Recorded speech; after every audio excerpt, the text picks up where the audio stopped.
यात्रा जी आपको संबोधित करेंगे। मेरा विनम्र निवेदन आदरणीय संबित जी से है कि आपको संबोधित करें। धन्यवाद आदरणीय संजय जी। मीडिया के सभी बंधुओं का बहुत अभिनंदन एवं सभी को नमस्कार। आज सुबह से जब हम मीडिया देख रहे हैं, अखबार पढ़ रहे हैं और टीवी देख रहे हैं, तो मुख्यतः दो समाचार, दो खबरें सुर्खियों पर हैं। पहला खबर है राहुल गांधी विदेशी भूमि में जाकर वही करते हैं जो वो कई दशकों से करते आ रहे हैं, भारत की बेइज्जती और भारत का अपमान। अमेरिका में राहुल गांधी ने भारत का अपमान किया है। ये कोई नई बात नहीं है, पहली बात नहीं है, ये एक सुर्खी है आज की। इस पर हम विस्तार से बात करेंगे। और दूसरी बड़ी खबर है कि आज से कांग्रेस के तमाम बड़े नेता चोर मचाए शोर, ये देश के भिन्न भिन्न भागों में जाकर आज से प्रेस कॉन्फ्रेंस करेंगे मां बेटे को बचाने के लिए। जो ईडी ने सोनिया जी और राहुल जी को नामांकित किया है, बाय नेम मेंशन किया है अपने चार्जशीट में, उन दोनों के खिलाफ जो कार्यवाही हो रही है कोर्ट में, अभी सुनवाई है 25 तारीख को, और आगे जो कार्यवाही होने की संभावनाएं हैं, दोनों जेल जा सकते हैं और जाना भी चाहिए। जब देश को लूटा है तो जेल जाएंगे ही। वैसे में पूरे देश में एक माहौल बनाने का, एक अशांत माहौल बनाने का प्रयास कांग्रेस पार्टी करेगी। आज इन दोनों विषयों पर विस्तार से बात करेंगे।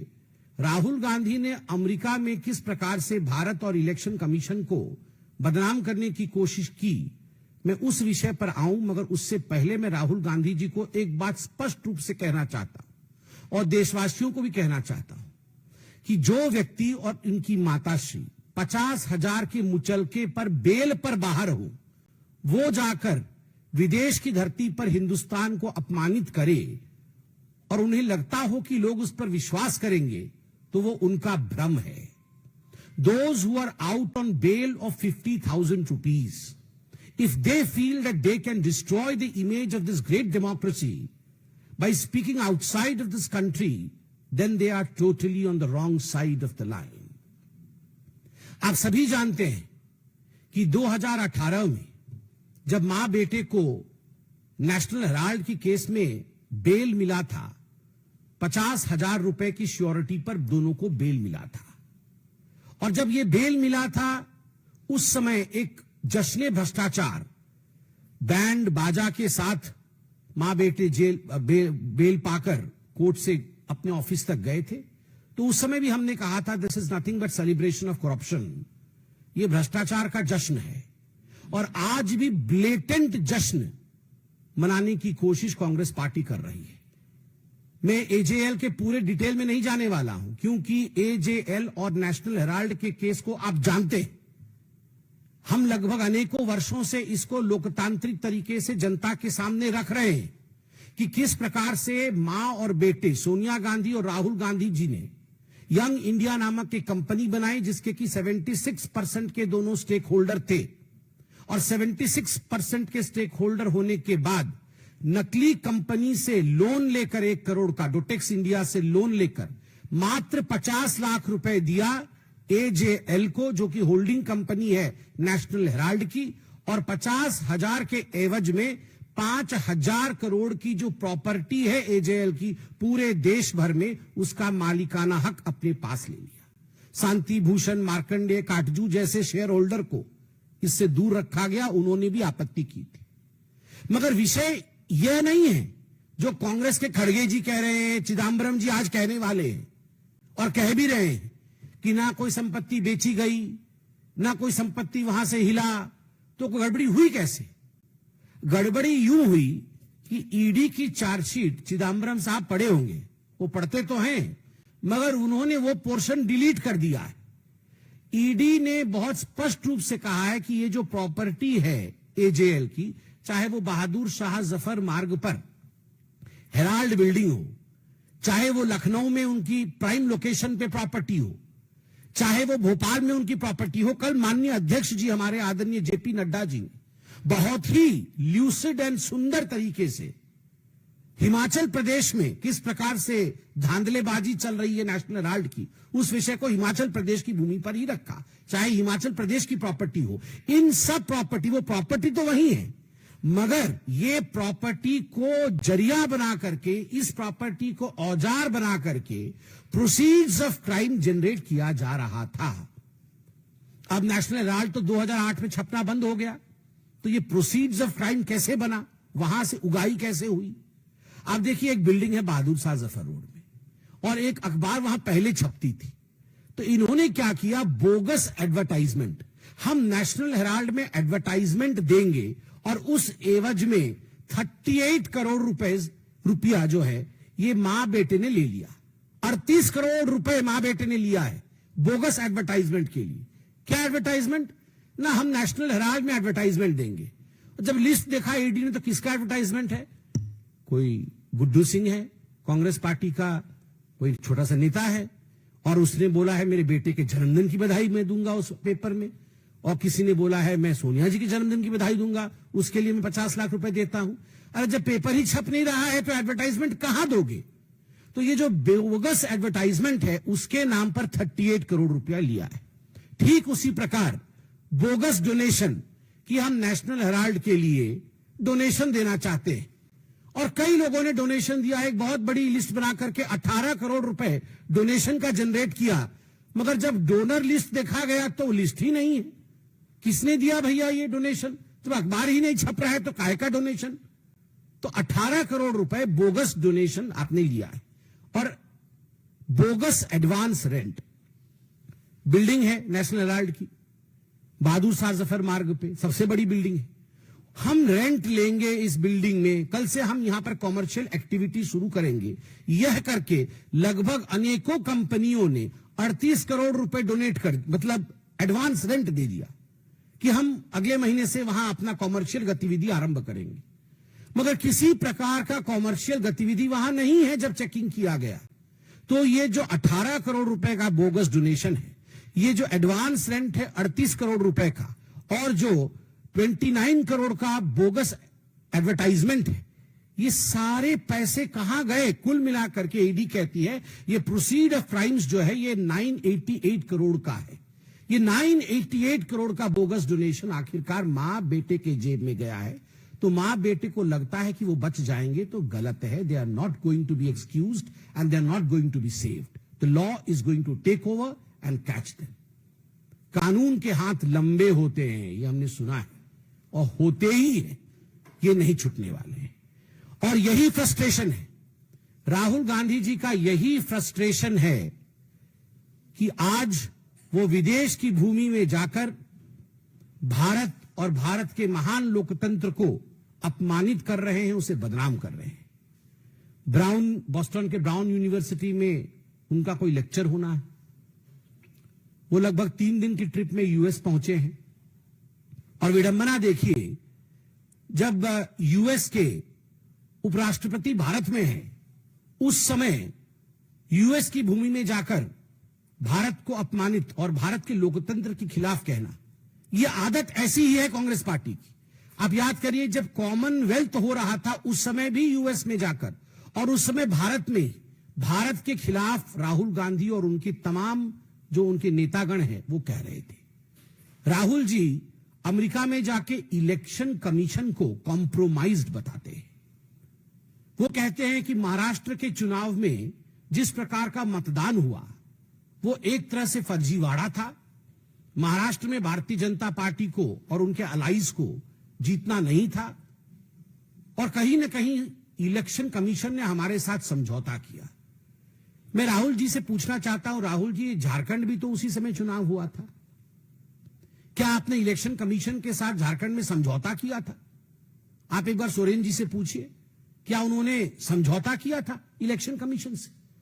प्रियंका वाड्रा उसी चुनाव में जो बाई इलेक्शन हुए थे, उसी समय उसी कालखंड में जो बाई इलेक्शन हुए थे, उस बाई इलेक्शन में वो जीत के सदन में आई पैलेस्टाइन का बैग टांग करके।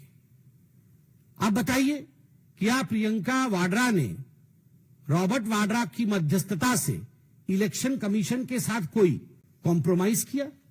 तभी उसकी जीत हुई। या वो अपने मेहनत पर जीत कर आई?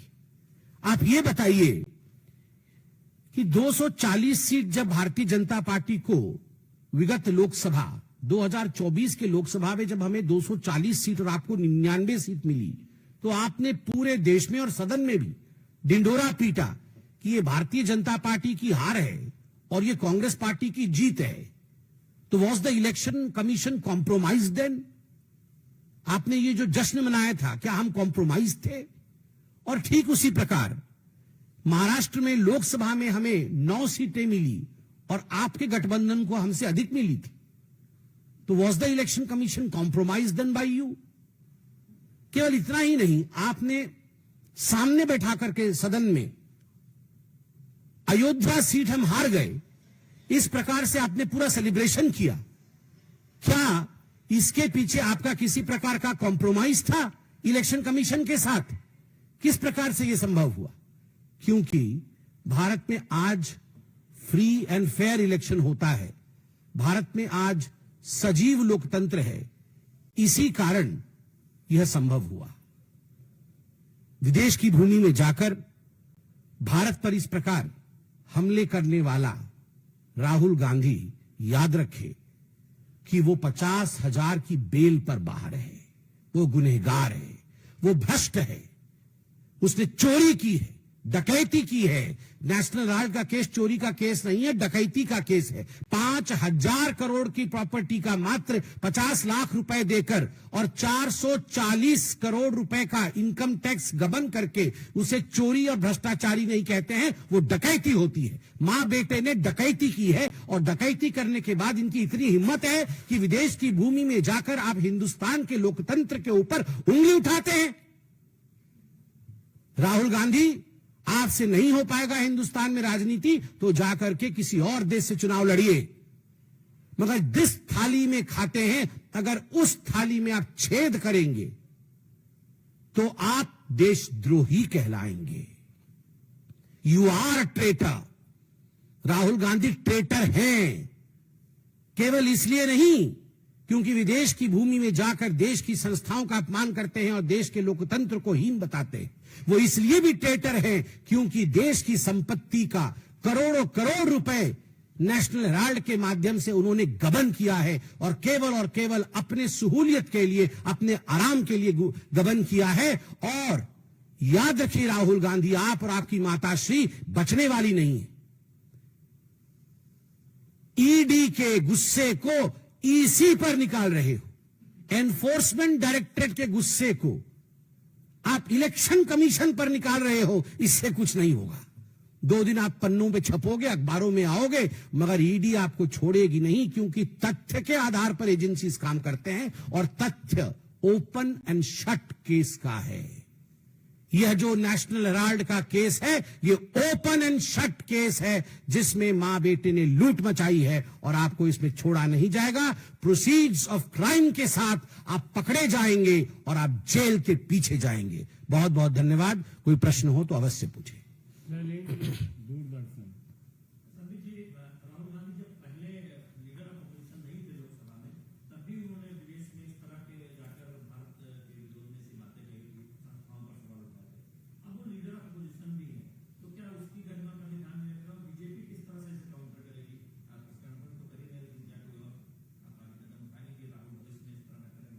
देखिए, वो लीडर विथ नो पोजीशन है। आप कह रहे हैं लीडर ऑफ अपोजिशन है, मगर व्यवहार देख के तो लगता है लीडर विथ नो पोजीशन है। अपने पार्टी के अंदर भी पोजीशन नहीं है। आप पूछ लीजिए जाके कांग्रेस वालों से, वो खुद बता देंगे आपको, व्यक्तिगत रूप से बता देंगे राहुल गांधी क्या है। और आप पूछ लीजिए देश की जनता से, जनता तो वोट देकर बता रही है कि is no leader with opposition. जिसके पास काबिलियत नहीं है वो अनफिट है, पॉलिटिकली अनफिट है। Politically unfit man always takes the crutches of allegations which are false to prove that he is a leader. जो पॉलिटिकली अनफिट होता है वो हमेशा बैसाखी पकड़ता है गलत सहारों का और गलत एलिगेशंस का, ये प्रूव करने के लिए कि मैं सही हूं। और आज अमेरिका में हो या दूसरे देशों में जो राहुल गांधी कर रहे हैं वो उनकी नाकामी का ही एक खिसियापन है। दीपक चौबे। राहुल गांधी भी कह रहे हैं कि 5:30 बजे के बाद जो आंकड़ा है वो इलेक्शन कमीशन ने दिल्ली के चुनाव से पहले यह विषय उठाया गया था। आप सब महान पत्रकार हैं, आप सब भी इलेक्शन कमीशन के उस प्रेस कॉन्फ्रेंस में मौजूद होंगे जिसमें चीफ इलेक्शन कमिश्नर ने बकायदा एक एक विषय का क्रमांक जवाब दिया था। मैं इलेक्शन कमीशन के आधार पर जवाब नहीं दे सकता क्योंकि मैं एक पॉलिटिकल पार्टी हूं, मगर वेबसाइट पर और आज भी आप अगर गूगल करेंगे तो जवाब आपको स्वयं मिल जाएगा। एक एक प्रश्न का जवाब दिया है इलेक्शन कमीशन ने, और इलेक्शन कमीशन ने यह भी कहा है किसी को किसी प्रकार का संशय है तो हमारा प्लेटफॉर्म खुला हुआ है, आप आइए, आके पूछिए। उसके बाद कोर्ट के दरवाजे भी खुले हैं। आपको अगर इलेक्शन कमीशन के किसी भी जवाब से तथ्यात्मक जवाब नहीं मिलता है, आपको लगता है, आप हिंदुस्तान के कोर्ट पर भरोसा नहीं करते हैं क्या? आप जाइए, कोर्ट में जाइए, प्रश्न उठाइए। मगर अमेरिका में जाकर हिंदुस्तान का लोकतंत्र कॉम्प्रोमाइज्ड है, ऐसा केवल देशद्रोही ही कह सकता है, कोई दूसरा नहीं कह सकता। रविकांत राय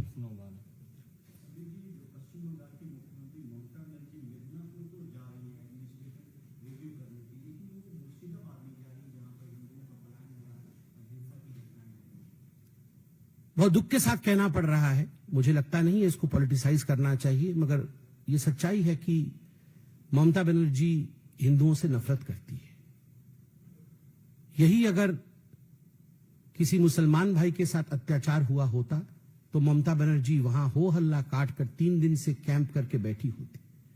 मगर आज मुर्शिदाबाद में शमशेरगंज हो चाहे धुलिया हो, वहां मां बहनों के साथ, छोटे बच्चों के साथ जिस प्रकार का अत्याचार हो रहा है, उसको देखने के पश्चात ममता बनर्जी स्वयं एक महिला है, अगर उसके बाद भी उनका दिल नहीं पसीज रहा है, उनको वहां जाने का मन नहीं कर रहा है और वो वहां जा नहीं रही है मुख्यमंत्री होते हुए भी, किसी महिला को गले से लगा के ये नहीं कह रही है कि मैं तुम्हारी आबरू को बचाऊंगी, तुम्हारी आबरू के साथ जो खिलवाड़ करने की कोशिश की गई है, तुम चिंता मत करो बहन, मैं तुम्हारी बहन हूं। जो पिता और बेटे को, चंदन और हरगोविंद को मार दिया गया, टुकड़े टुकड़े करके मार दिया गया, वो कम्युनिस्ट पार्टी के कार्यकर्ता थे। ना कम्युनिस्ट पार्टी उनको ओन कर रही है और ना ममता बनर्जी उनको ओन कर रही है, क्योंकि उनका कसूर सिर्फ इतना है कि उनका नाम हरगोविंद और चंदन है। शी हेट्स हिंदूज, और इस बात को हमें मानना पड़ेगा। Pragya Times now.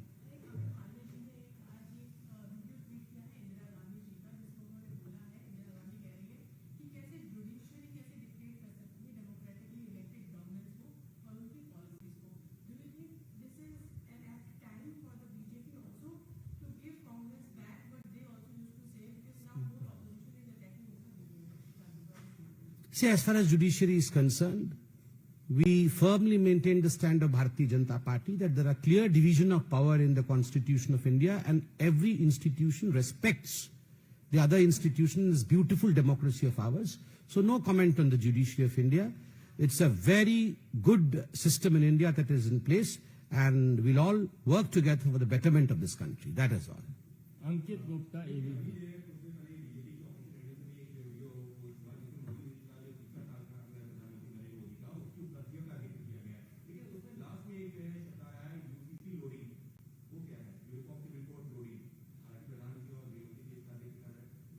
देखिए, वो लोडिंग का तो मैं अर्थ नहीं जानता हूं, मगर मैं इतना बता सकता हूं कि जहां तक यूसीसी का विषय है, उसमें भारतीय जनता पार्टी बैकफुट में क्यों रहेगी? भारतीय जनता पार्टी ने अपने मैनिफेस्टो में हमेशा यूनिफॉर्म सिविल कोड के विषय में गर्व के साथ कहा है, और केवल भारतीय जनता पार्टी ने नहीं कहा है, सुप्रीम कोर्ट ने भी इस विषय को बार बार निर्देशित किया है कि यूसीसी एक बहुत आवश्यक विषय है जिस पर संज्ञान लेने की आवश्यकता है सरकारों का। तो इस पे ये तो हमारा स्टैंड है, माननीय प्रधानमंत्री जी ने कहा है। रवि त्रिपाठी जी ने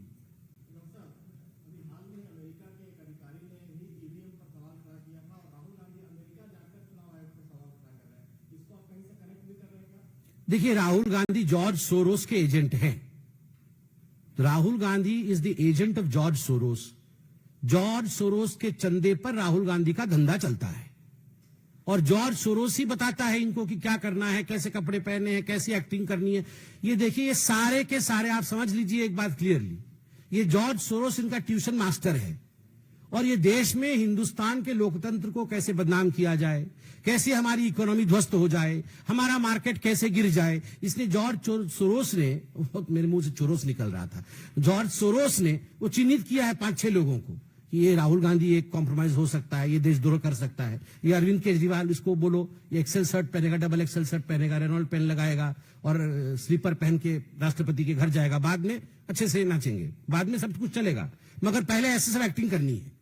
तो ये सब राहुल गांधी को भी ये टी शर्ट पहनना है, जींस पहनना है, युवा में घुसना है, ये सब सोरोस ने सिखाया है। जाके यूएस में इस प्रकार से भाषण देना है, इंडिया के विरोध में कहना है। मगर इंडिया की जनता बहुत बुद्धिमान है। अब ये जॉर्ज सोरोस की कंपनियां यहां नहीं चलने वाली है, अब बंद होगी राहुल गांधी की कंपनी। आनंद पांडे टीवी 9।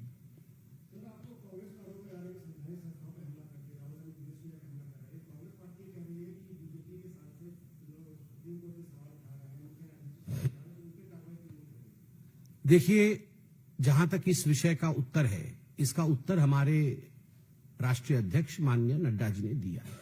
और मुझे लगता है जब पार्टी का सर्वोच्च पद इस पर उत्तर दे चुके हैं, उसके पश्चात उत्तर देने को कुछ शेष नहीं रहता। हम सब का उत्तर वही है जो माननीय नड्डा जी का है। और कोई प्रश्न? कितना हटके है?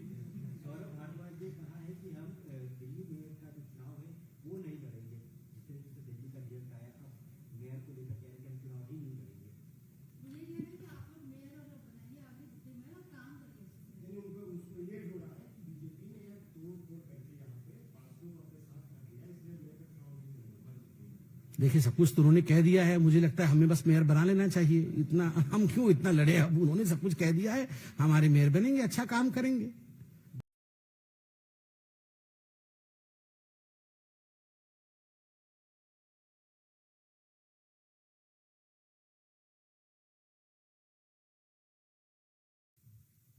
मित्रों नमस्कार। अपने बीच भारतीय जनता पार्टी के वरिष्ठ नेता, सांसद और उत्तर पूर्व के प्रभारी माननीय राष्ट्रीय प्रवक्ता डॉक्टर संबित पात्रा जी आपको संबोधित करेंगे। मेरा विनम्र निवेदन आदरणीय संबित जी से है कि आपको संबोधित करें। धन्यवाद आदरणीय संजय जी। मीडिया के सभी बंधुओं का बहुत अभिनंदन एवं सभी को नमस्कार। आज सुबह से जब हम मीडिया देख रहे हैं, अखबार पढ़ रहे हैं और टीवी देख रहे हैं, तो मुख्यतः 2 समाचार, 2 खबरें सुर्खियों पर हैं। पहला खबर है, राहुल गांधी विदेशी भूमि में जाकर वही करते हैं जो वो कई दशकों से करते आ रहे हैं, भारत की बेइज्जती और भारत का अपमान। अमेरिका में राहुल गांधी ने भारत का अपमान किया है। ये कोई नई बात नहीं है, पहली बात नहीं है, ये एक सुर्खी है आज की। इस पर हम विस्तार से बात करेंगे। और दूसरी बड़ी खबर है कि आज से कांग्रेस के तमाम बड़े नेता चोर मचाए शोर, ये देश के भिन्न भिन्न भागों में जाकर आज से प्रेस कॉन्फ्रेंस करेंगे मां बेटे को बचाने के लिए। जो ईडी ने सोनिया जी और राहुल जी को नामांकित किया है, बाय नेम मेंशन किया है अपने चार्जशीट में, उन दोनों के खिलाफ जो कार्यवाही हो रही है कोर्ट में, अभी सुनवाई है 25 तारीख को, और आगे जो कार्यवाही होने की संभावनाएं हैं, दोनों जेल जा सकते हैं और जाना भी चाहिए। जब देश को लूटा है तो जेल जाएंगे ही। वैसे में पूरे देश में एक माहौल बनाने का, एक अशांत माहौल बनाने का प्रयास कांग्रेस पार्टी करेगी। आज इन दोनों विषयों पर विस्तार से बात करेंगे। राहुल गांधी ने अमेरिका में किस प्रकार से भारत और इलेक्शन कमीशन को बदनाम करने की कोशिश की, मैं उस विषय पर आऊं, मगर उससे पहले मैं राहुल गांधी जी को एक बात स्पष्ट रूप से कहना चाहता हूं और देशवासियों को भी कहना चाहता हूं।